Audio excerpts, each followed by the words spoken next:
الله والصلاة والسلام على مولانا رسول الله وآله وصحبه. السيدات والسادة البرلمانيين المحترمين، إن افتتاح السنة التشريعية ليس مجرد مناسبة دستورية للتوجه لأعضاء البرلمان، وإنما هو منبر أتوجه من خلاله في نفس الوقت للحكومة وللأحزاب ولمختلف الهيئات والمؤسسات والمواطنين، كما أنه أيضا لا يشكل فقط فرصة لتقديم التوجيهات والنقد أحيانا بخصوص العمل النيابي والتشريعي، بل هو منبر أستمع من خلاله لصوت المواطن الذي تمثلونه.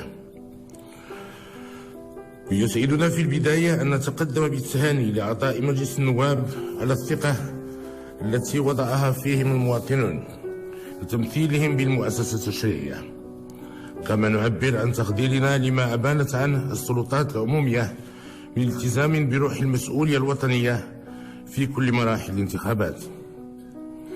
وبصفتنا الساهر على سيارة الاختيار الديمقراطي، فإننا نؤكد تشبثنا بالتعددية الحزبية التي وضع أساسها جدنا المقدس جلالة الملك محمد الخامس، ورسخها والدنا المنعم جلالة الملك حسن الثاني طيب الله مثواهما، وناضلت من أجله الأجيال السابقة. لقد انتهت الولاية التشريعية الأولى بعد إقرار دستور 2011، والتي كانت ولاية تأسيسية لما ميزها من مصادقة على القوانين المتعلقة بإقامة المؤسسات. فالمرحلة التي نحن مقبلون عليها أكثر أهمية من سابقاتها، فهي تقتضي الانكباب الجاد على القضايا والانشغالات الحقيقية للمواطنين، والدفع قدما بعمل المرافق الإدارية وتحسين الخدمات التي تقدمها. السيدات والسادة البرلمانيين المحترمين، إن الهدف الذي يجب أن تسعى إليه كل مؤسسات هو خدمة المواطن، وبدون قيامها بهذه المهمة فإنها تبقى عديمة الجدوى، بل لا مبرر لوجودها أصلا. وقد ارتأيت أن أتوجه إليكم اليوم ومن خلالكم لكل الهيئات المعنية وإلى عموم المواطنين في موضوع بالغ الأهمية وجوهر عمل المؤسسات. وأقصد هنا علاقة المواطن بالإدارة، سواء تعلق الأمر بالمصالح المركزية والإدارة الترابية أو المجالس المنتخبة والمصالح الجاوية للقطاعات الوزارية. كما أقصد أيضا مختلف المرافق المعنية بالاستثمار وتشجيع المقاولات وحتى قضاء الحاجيات البسيطة للمواطن كيفما كان نوعها، فالغاية منها واحدة، هي تمكين المواطن من قضاء مصالحه في أحسن الظروف والوأجال، وتبسيط المساطر وتقريب المرافق والخدمات الأساسية منها. أما إذا كان من الضروري معالجة كل الملفات على مستوى الإدارة المركزية بالرباط، فما جدوى اللامركزية والجهوية ولا التمركز الإداري الذي نعمل على ترسيخه منذ ثمانينيات القرن الماضي. إن تدبير شؤون المواطنين وخدمة مصالحهم مسؤولية وطنية وأمانة جسيمة لا تقبل التهاون ولا التأخير. ولكن مع كامل الأسف يلاحظ أن البعض يستغلون التفويض الذي يمنحه لهم المواطن لتدبير الشأن العام في إعطاء الأسبقية لقضاء المصالح الشخصية والحزبية بدل خدمة المصلحة العامة، وذلك لحسابات انتخابية، وهم بذلك يتجاهلون بأن المواطن هو الأهم في الانتخابات وليس المرشح أو الحزب، ويتنكرون لقيام العمل السياسي النبيل. فإذا كانوا لا يريدون القيام بعملهم ولا يهتمون بقضاء مصالح المواطنين سواء على الصعيد المحلي أو الجهوي وحتى الوطني، فلماذا يتوجهون إذن للعمل السياسي؟ إذن الالتزام الحزبي والسياسي الحقيقي يجب أن يضع المواطن فوق أي اعتبار، ويقتضي الوفاء بالوعود التي تقدم له والتفاني في خدمته وجعلها فوق المصالح الحزبية والشخصية. ولأن النجاعة الإدارية معيار لتقدم الأمم، وما دامت علاقة الإدارة بالمواطن لم تتحسن فإن تصنيف المغرب في هذا الميدان سيبقى ضمن دول العالم الثالث إن لم أقل الرابع أو الخامس. حضرات أعضاء البرلمان المحترمين، يقال كلام كثير بخصوص لقاء المواطنين بملك البلاد والتماس مساعدته في حل العديد من المشاكل والصعوبات. وإذا كان البعض لا يفهم توجه عدد من المواطنين إلى ملكهم من أجل حل مشاكل وقضايا بسيطة، فهذا يعني أن هناك خلل في مكان ما. أنا بطبيعة الحال أعتز بالتعامل المباشر مع أبناء الشعب وبقضاء حاجاتهم البسيطة، وسأظل دائما أقوم بذلك في خدمتهم. ولكن هل سيطلب مني المواطنون التدخل لو قامت الإدارة بواجبها؟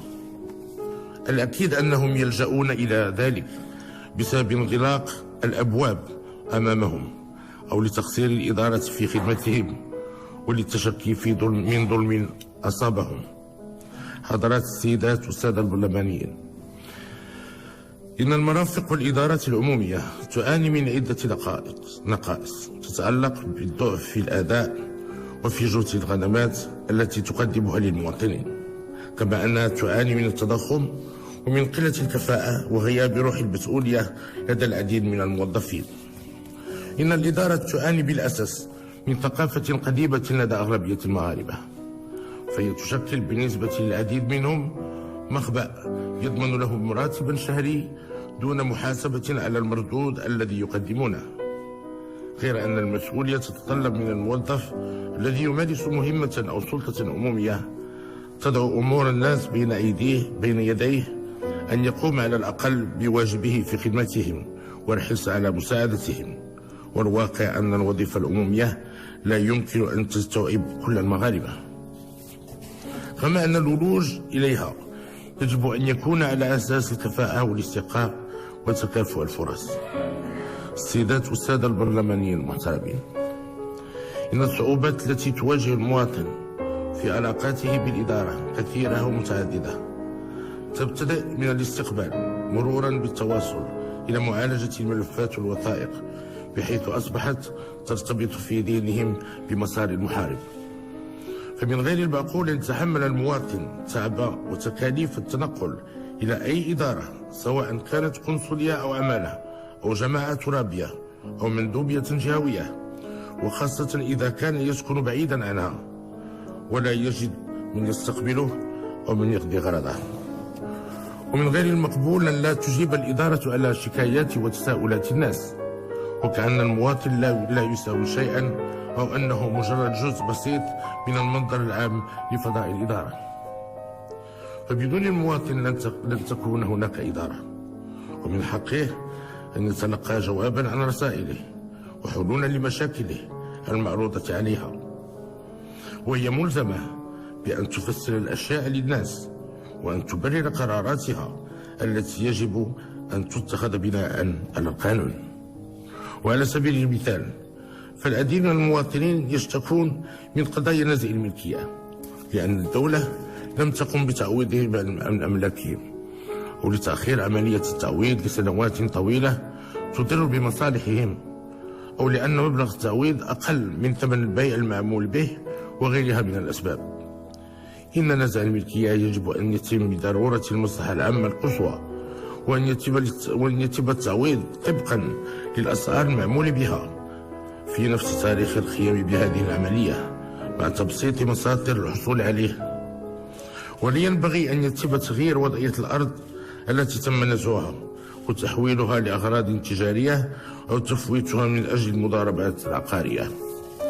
كما أن المواطن يشتكي بكثرة من طول وتعقيد المساطر القضائية ومن عدم تنفيذ الأحكام، وخاصة في مواجهة الإدارة.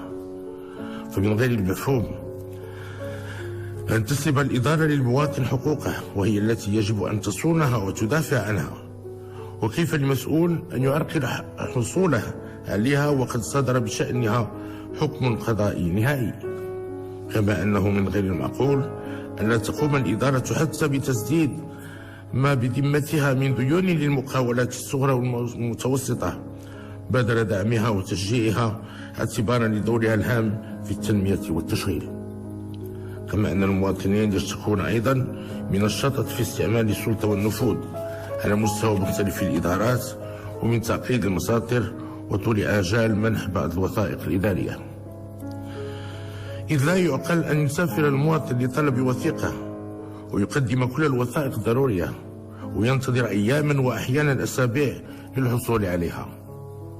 ففي العديد من القنصليات مثلا لا يتم إخبار المواطنين بالأخطاء التي تقع في الوثائق بسبب غياب آلية لمتابعة الملفات، إضافة إلى التعقيدات الإدارية التي يتطلبها تصحيح أي خطأ، وهو ما يكلف المواطن عناء وتكاليف التنقل إلى المغرب لإحضار وثائق الإثبات اللازمة لتصحيح هذا الخطأ، إضافة إلى غياب التنسيق بين الإدارات المعنية مما يعطل عملية تسليم الوثائق. ومن بين القضايا الإدارية الأكثر انتشارا تلك التي تتعلق بتطبيق مدونة الأسرة وما ينتج عن ذلك من مشاكل عائلية واجتماعية. فبعد مرور أكثر من 12 سنة على إطلاق هذا الإصلاح المجتمعي، هناك من لا يعرف لحد الآن مضمون هذا القانون وما له من حقوق وما عليه من واجبات، وخاصة في أوساط المغاربة بالخارج. لذا ندعو الحكومة وكافة المؤسسات المعنية الإدارية والقضائية لحسن تفعيله ومواصلة التوعية لمضامينه ومواكبته بالإصلاح والتحيين لتجاوز المشاكل التي أبانت عنها التجربة والممارسة. حضرات السيدات والسادة أعضاء البرلمان، إن المشاكل التي تواجه المواطن في الإدارة تتجسد بشكل واضح في العراقيل التي تعيق الاستثمار رغم إحداث المراكز الجهوية واستعمال الشباك الوحيد لتبسيط المساطر وتسريع عملية اتخاذ القرار. صحيح أن بعض المستثمرين في بعض الحالات يقدمون ملفات غير كاملة، إلا أنه بدل أن يقوم الشباك بمساعدتهم وعرض قائمة من الحلول لتشجيعهم، يلاحظ أنه يتم تعقيد الأمور عليهم وتكبيلهم بسلسلة من القيود والعراقيل. وبهذه العقلية والتبادي في مثل هذه التصرفات فإن الشباك الوحيد سيبقى دون جدوى.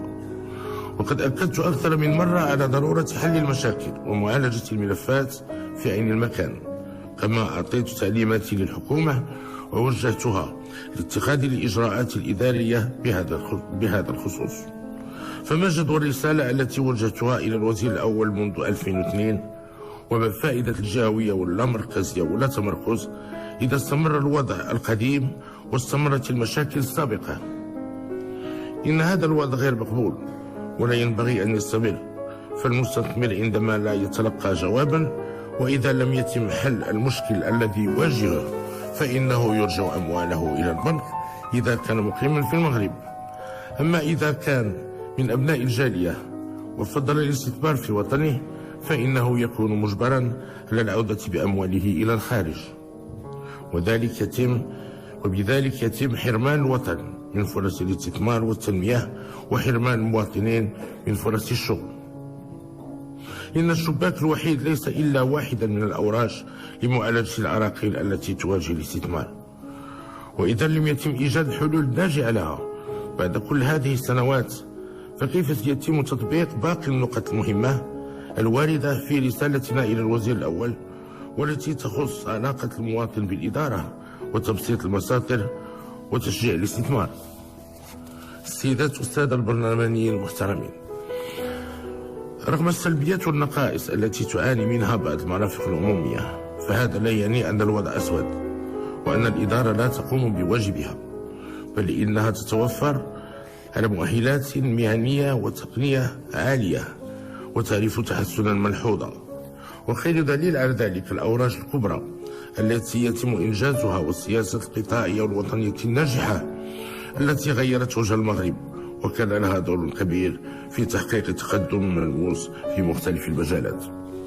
ولكن طموحنا أكبر وتطلعات المواطن تفوق ما تقدمه الإدارة، كما أن التطور الذي يعرفه المغرب يقتضي الرفع من مردوديتها.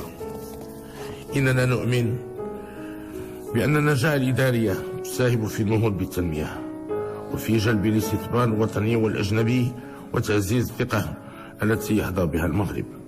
لذا ندعو الجميع حكومة وبرلمان أحزابا ونقابات جمعيات وموظفين للتحلي بروح الوطنية والمسؤولية من أجل بلورة حلول حقيقية للارتقاء بأمل المرافق الإدارية والرفع من جودة الخدمات التي تقدمها للمواطنين. إن إصلاح الإدارة يتطلب تغيير السلوكات والعقليات وجودة التشريعات من أجل مرفق إداري عمومي فعال في خدمة المواطن. فالوضع الحالي يتطلب إعطاء عناية خاصة لتكوين وتأهيل الموظفين. الحلقة الأساسية في علاقة المواطن بالإدارة وتمكينهم من فضاء ملائم للعمل مع استعمال آليات التحفيز والمحاسبة والعقاب. كما يتعين تعميم الإدارة الإلكترونية بطريقة مندمجة تتيح الولوج المشترك للمعلومات بين مختلف القطاعات والمرافق. فتوظيف التكنولوجيات الحديثة يساهم في تسهيل حصول المواطن على الخدمات في أقرب الآجال دون الحاجة إلى كثرة التنقل والاحتكاك بالإدارة الذي يؤد السبب الرئيسي لانتشار ظاهرة الرشوة واستغلال النفوذ، وهو ما سبق أن أكدنا على ضرورة محاربته في مفهومنا للسلطة. وتعتبر الجهوية المتقدمة التي أصبحت واقعا ملموسا حجر الزاوية الذي يجب أن ترتكز عليه الإدارة في تقريب المواطن من الخدمات والمرافق ومن مركز القرار. كما نشدد في نفس السياق على ضرورة بلورة وإخراج ميثاق متقدم للا تمركز الإداري يستجيب لمتطلبات المرحلة. فعلى الجميع مواكبة التطور والانخراط في الدينامية المؤسسية والتنموية التي نقودها ببلادنا، والكل مسؤول على نجاعة الإدارة العمومية والرفع من جودتها باعتبارها عماد أي إصلاح وجوهر تحقيق التنمية والتقدم الذي نريده لأبناء شعبنا الوفي. إن أريد إلا الإصلاح ما استطعت وما توفيقي إلا بالله، عليه توكلت وإليه أنيب. صدق الله العظيم، والسلام عليكم ورحمة الله تعالى وبركاته.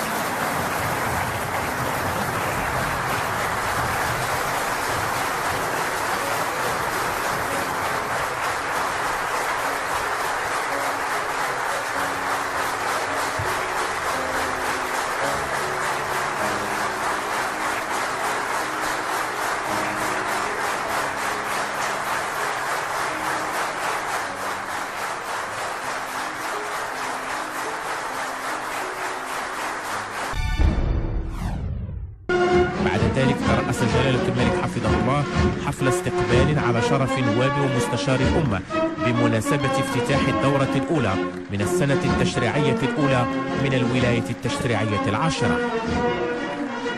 خطاب ملكي سامي ألقاه جلالة الملك حفظه الله أمام أعضاء مجلسي البرلمان، مجلس النواب ومجلس المستشارين. خطاب توجيهي وضع من خلاله العاهل الكريم الأصبع على الداء في علاقة المواطن بالإدارة، حيث تدبير الشأن العام أمانة جسيمة لا تقبل التهاون أو التأخير.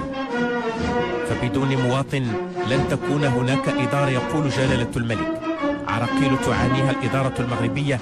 حدد جلالة الملك حفظه الله في خطابه السامي خارطة طريق لتجاوزها بالتحلي بالنجاعة الإدارية وبروح الوطنية والمسؤولية وتغيير السلوكات والعقليات لضمان جودة المرفق العام وتعميم الإدارة الإلكترونية، داعيا جلالته إلى إخراج ميثاق متقدم للإنجاز في إطار مقاربة تشاركية ونهج قويم ديمقراطي يتسم بروح الوطنية والمواطنة لرفع التحديات الكبرى لربح رهان مغرب الألفية الثالثة.